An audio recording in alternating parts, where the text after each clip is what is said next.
Majira ya saa moja baada ya maji kutulia kabisa, mwili mmoja ulipatikana, na huu mwili ni wa jinsia ya kiume na inasadikiwa aliletwa na maji kutoka sehemu ambako alikuwa anaishi, kwa sababu katika zoezi la utambuzi alitambuliwa anatoka katika kata jirani, kata ya Butimba, na tulitoa taarifa polisi na jeshi la polisi likaja kwa ajili ya kuchukua ule mwili na kupeleka kuhifadhi katika hospitali yetu ya rufaa ya Bugando, huku kisubiria ndugu na jamaa waweze kutambua ule mwili na hatua zingine zifuatwe.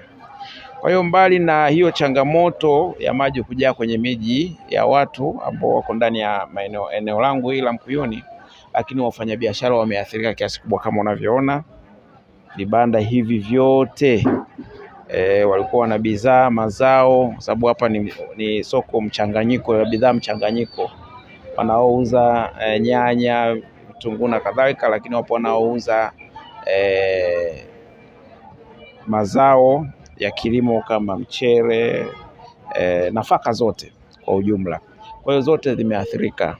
Ule ujenzi wa SGR, wale wa China walitengeneza tuta kubwa kule ambalo linaelekeza maji upande mmoja.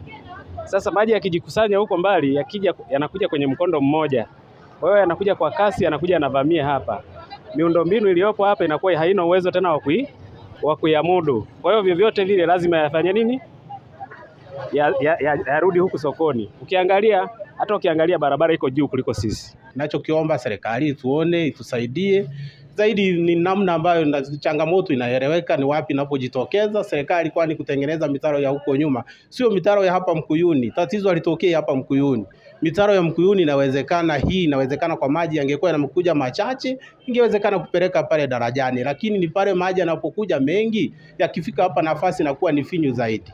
Kwa hiyo tunaomba serikali kwa hima mtushike mkono na muone mtafanya namna ipi wakazi wafanya biashara wa soko hili la Mkuyuni tuendeleze biashara kama tulivyokuwa tunafanya mwanzoni. Ukikadiria hapa unaweza kukaa kuna wafanya biashara kama wangapi katika hili soko? Hili soko naweza nikasema wafanya biashara ni wengi sana. Kwa haraka zaidi ya 200 wanafika kwa takwimu za haraka, lakini ukipigwa takwimu ambazo ni rasmi, wafanya biashara ni wengi sana. Kwa serikali tunawaomba na nyie vyombo vya habari mnafanya kazi kubwa sana kuwafikia hawa watu ambao yanatupata haya matatizo. Kwa hiyo tunaombeni sana msaada wenu kwetu sisi ni kutengeneza miundombinu rafiki kwa ajili ya biashara zetu. Hilo ndio kubwa kabisa ambalo tunawataka nyie serikali mtusaidie.